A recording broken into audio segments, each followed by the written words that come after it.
Ја слушате програмата Низ Светото Писмо.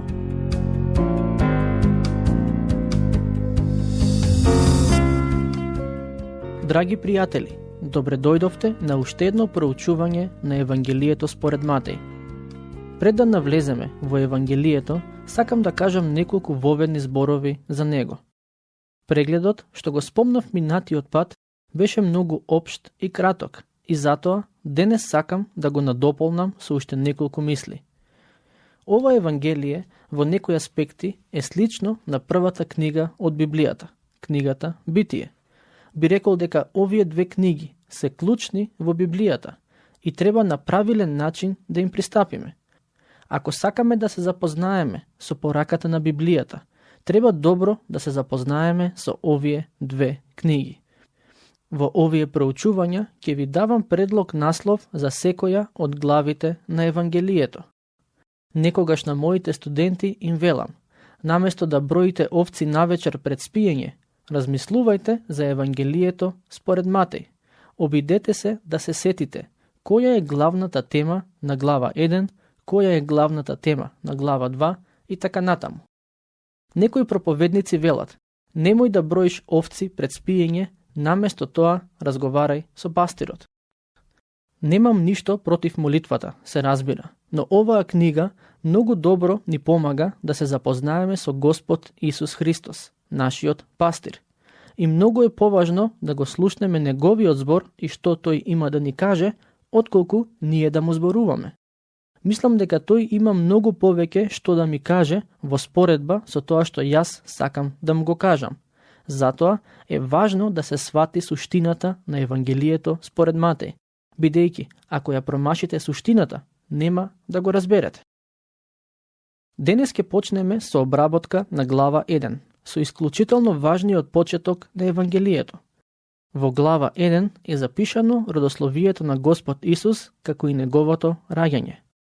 Родословието со кое започнува Евангелието според Матеј е еден од најважните делови од писмото, особено за евреите.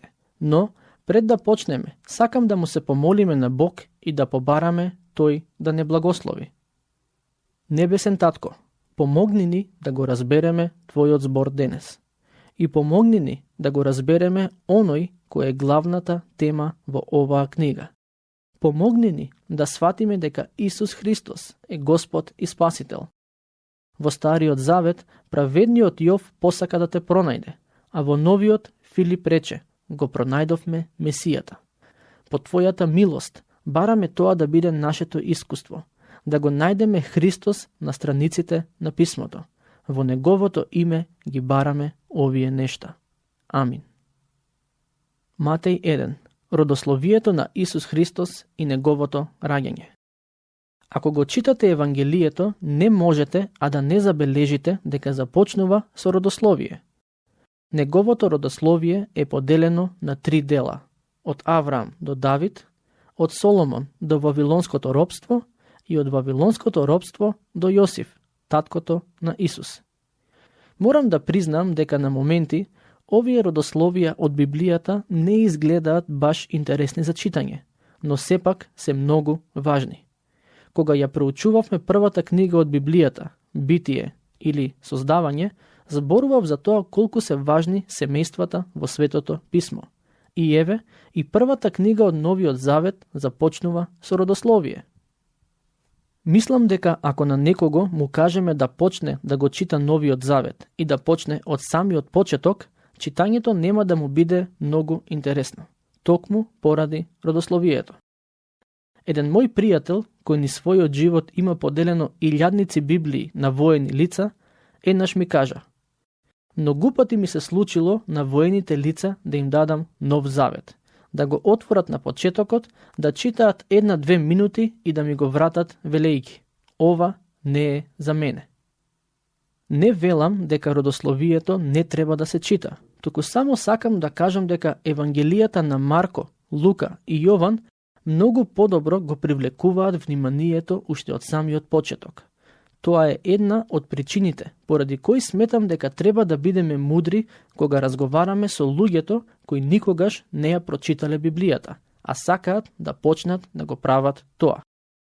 Сето ова се разбира, не ја намалува важноста на родословието со кое започнува Евангелието според Матеј.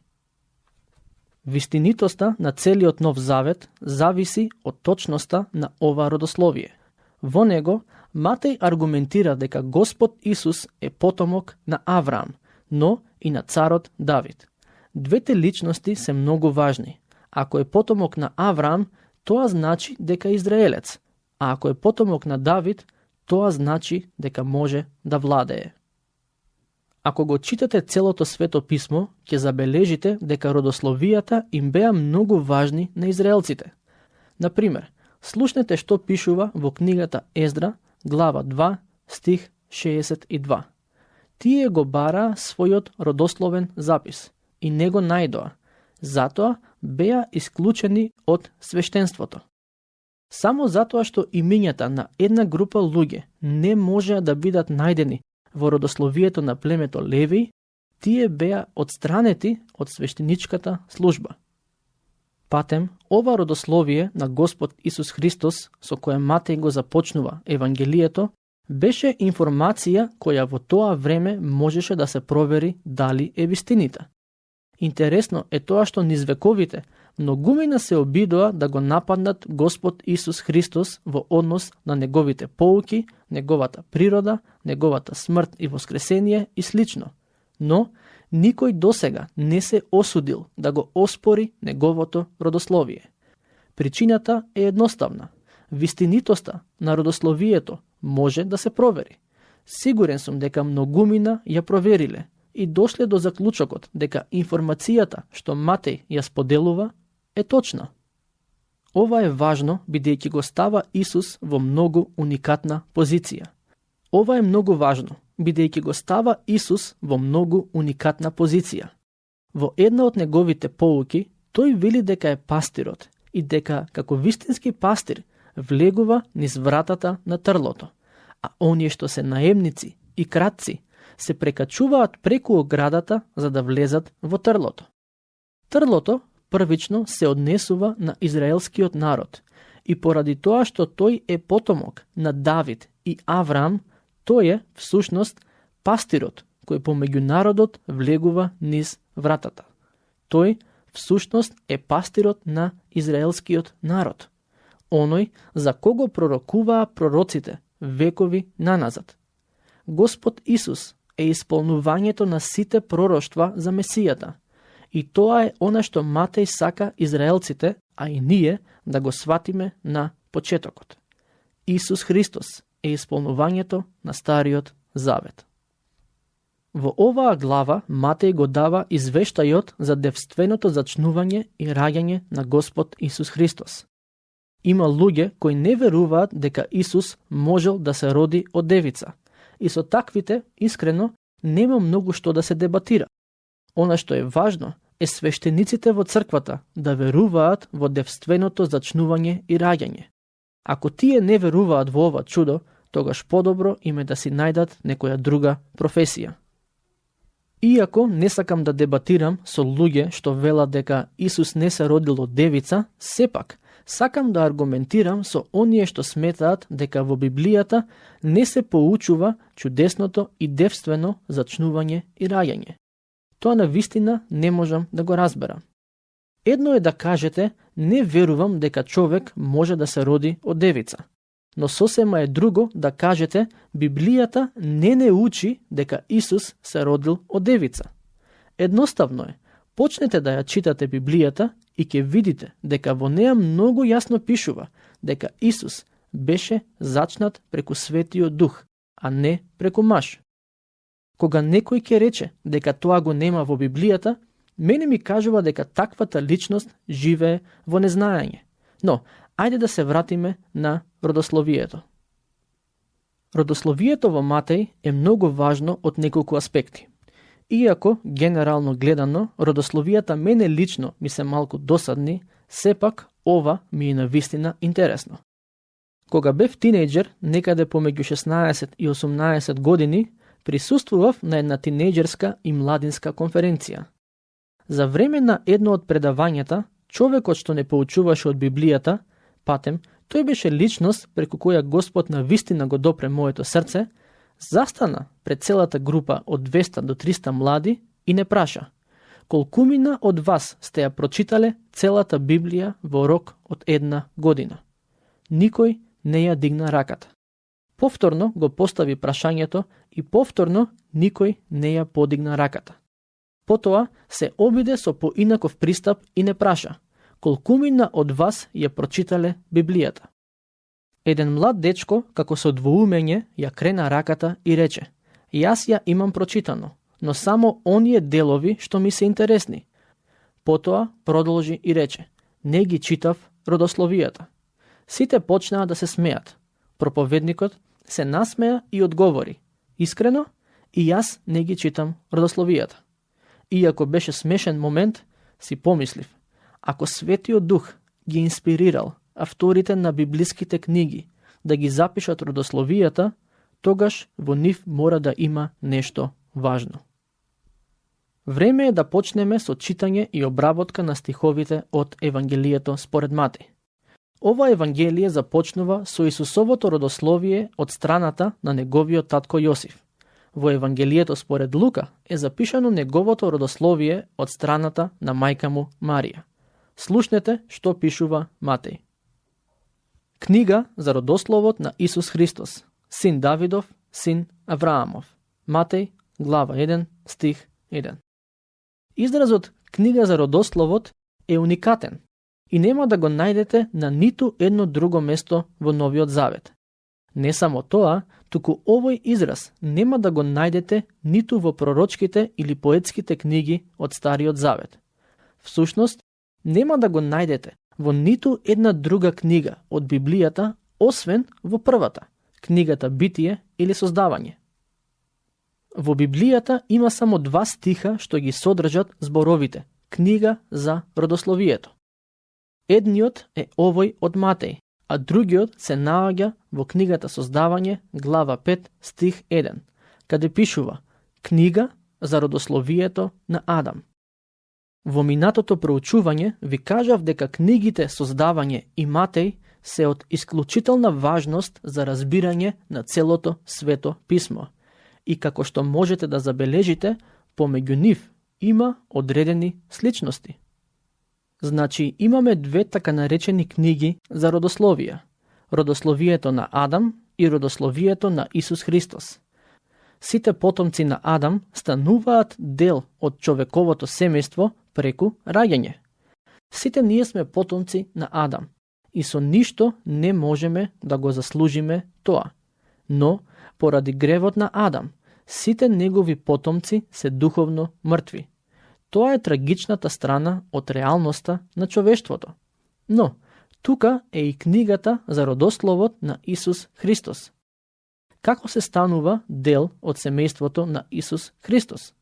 Преку раѓање, преку наново раѓање. Господ Исус рече: мора одново да се родите. Во писмото се вели дека постои книга на животот и во неа се запишани имињата на сите што веруваат во Исус Христос и се спасени. Значи, постојат 2 книги. Сите луѓе се дел од првата книга, онаа за родословието на Адам. Но дали вашето име ќе биде запишано и во книгата на Господ Исус Христос, тоа зависи од вашата вера. Матеј вели дека Исус е син на Давид и син на Авраам. Зарем не знае Матеј дека хронолошки Авраам постоеше долги години пред Давид? Се разбира дека знаеше. Тоа ни е јасно од родословието што го напиша. Но, зошто тука на почетокот го спомнува Давид пред Авраам? Одговорот е следниот. Бидејќи го представува Господ Исус како Месијата, како царот, како оној што ќе го воспостави небесното царство на земјата. И тоа е најважно. За да ги исполни ветувањата што Бог му ги даде на Давид, Господ Исус мораше да потекнува од лозата на Давид. Истовремено, тој е и син на Авраам, односно потекнува од израелскиот народ. Бог му рече на Авраам во Создавање, глава 22, стих 18. Преку твоето семе ќе бидат благословени сите народи на земјата. Во Галатјаните 3:16 апостолот Павле вели дека тоа семе е Господ Исус Христос. Преку него се благословени сите народи на земјата. Да продолжиме со читање на родословието. Стихови 2 до 4. Аврам го роди Исак, Исак го роди Јаков, а Јаков ги роди Јуда и неговите браќа. Јуда го роди Фарес и Зара со Тамара. Фарес го роди Есром, а Есром го роди Арам. Арам го роди Аминадав, Аминадав го роди Наасон, а Наасон го роди Салмон. Не знам на колкумина од вас ова им е интересно, но голем дел од првата глава од Евангелието според Матеј се состои од ваков вид на набројување имиња. Неколку пати досега ви најавив дека станува збор за родословие. Ајде да продолжиме со читање. Стихови 5 и 6. Салмон го роди Вооз со Раав, Вооз го роди Овид со Рута, а Овид го роди Јесеј. Јесеј го роди царот Давид, а царот Давид со поранешната жена на Урија го роди Соломон. Нема веќе да прашувам на кого од вас му се интересни да ги слуша овие имиња, бидејќи мислам дека веќе го знам одговорот. Не знам дали некогаш претходно во животот сте ги слушнале овие имиња, со исклучок на Давид, кој е доста често име на нашето поднебје. Во овие стихови што ги прочитавме досега, повеќето од имињата се еврејски, но има и неколку нееврејски имиња. Да, родословието на Давид, а со тоа и родословието на Исус Христос во себе содржи и нееврејски имиња. Не само тоа, туку тука се спомнуваат и 4 имиња на жени, а во тоа време ретко се случувало жена да биде спомната во родословие. Во одредена смисла, нештата воопшто не се сменети и денес, зарем не? И денес мажите имаат предност во некои аспекти поврзани со семејството. Кога двајца стапуваат во брак, во поголем број од случаите, жената го зема презимето на мажот, а не мажот на жената. Или кога имињата на децата се запишуваат во училишен дневник, прво стои името на детето, потоа името на таткото и на крај презимето. Но, да се вратиме на родословието. Во ова родословие има 4 имиња на жени со нееврејско потекло. Тамара во стих 3 е првата. Нејзината приказна е запишана во книгата Создавање, во глава која, според мене, е една од најлошите во Библијата од морална гледна точка. Втората жена е Раав, која исто така не е најдобриот карактер во писмото. Барем во одреден период работеше како проститутка, но потоа, кога поверува во Господ, во Евреите, глава 11, стих 31, пишува: со вера, блудницата Раав не загина заедно со неверниците, откако благонаклонно ги прими извидувачите и ги изведе по друг пат. Таа преку вера стана дел од Исусовото родословие.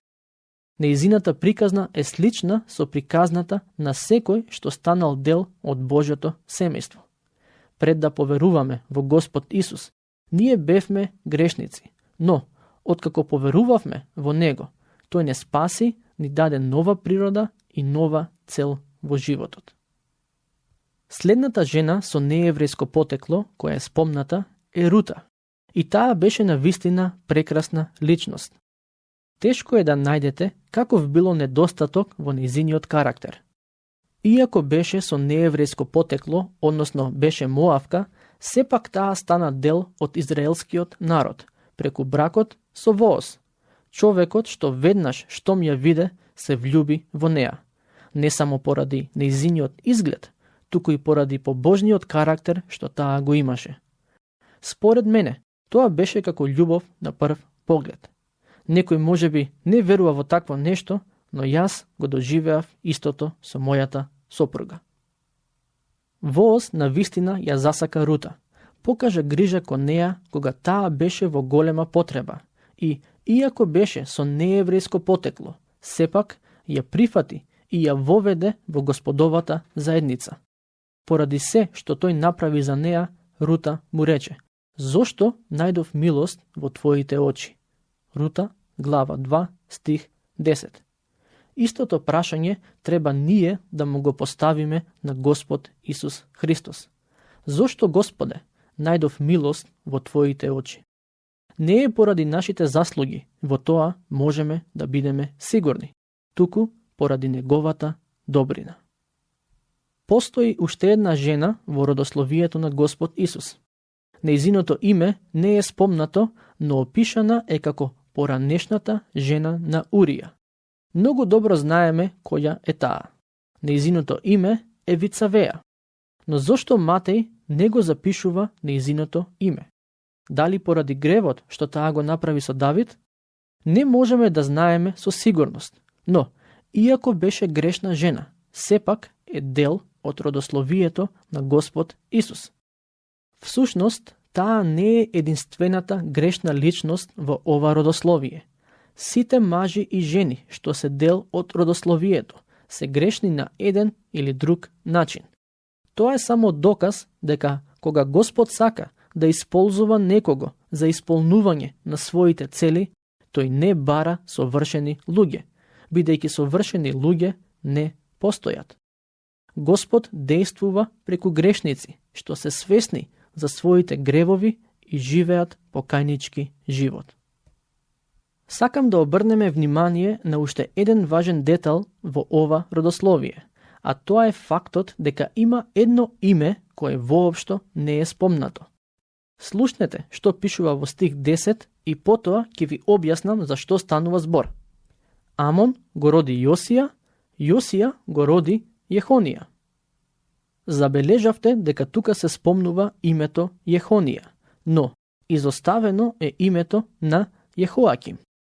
Името на Јехонија е навистина важно, бидејќи Бог рече дека никој од неговите потомци нема да седне на престол.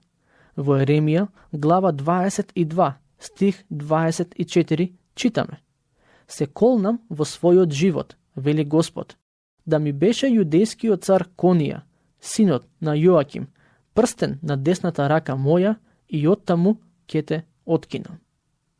Потоа, во стих 30 од истата глава пишува: "Така вели Господ, запишете го овој човек како лишен од деца, како човек со злочести дни, зашто никој од племето негово веќе нема да седи на престолот Давидов и нема да владее во Јудеја."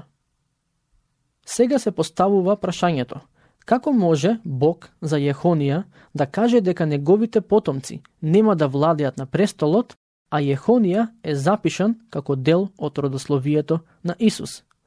Одговорот е следен. Јосиф, таткото на Исус, е дел од лозата на Јехонија, но сепак Јосиф не е биолошкиот татко на Исус. Јосиф беше сопруг на Марија, но со оглед на тоа што не е биолошки татко на Исус, тоа значи дека Исус не е директен потомок на Јехонија. И Јосиф и Марија беа од Давидовата лоза, но потекнуваа од семејните лози на двајца различни сина на царот Давид. Јосиф потекнуваше од семејната лоза на Соломон, тоа го дознаваме од родословието во Матеј, а Марија потекнуваше од семејната лоза на Натан. Тоа го читаме од Евангелието според Лука, глава 3, стих 31.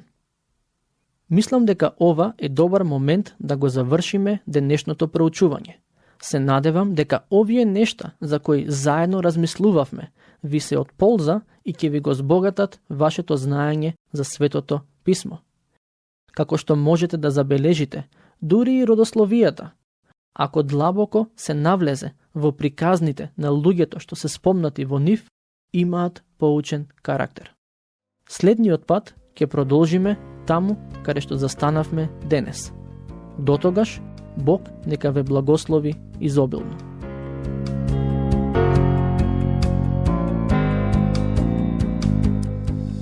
Слушнавте епизода од програмата Низ Светото Писмо.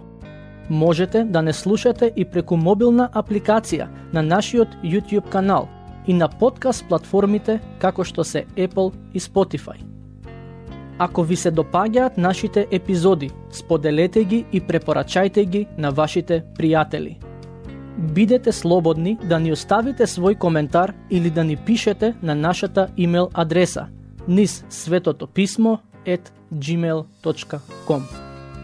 Следете ги нашите страни Низ Светото писмо на Facebook и Instagram. Епизодите од оваа серија можете да ги најдете и на нашата веб страна ttb.twr.org.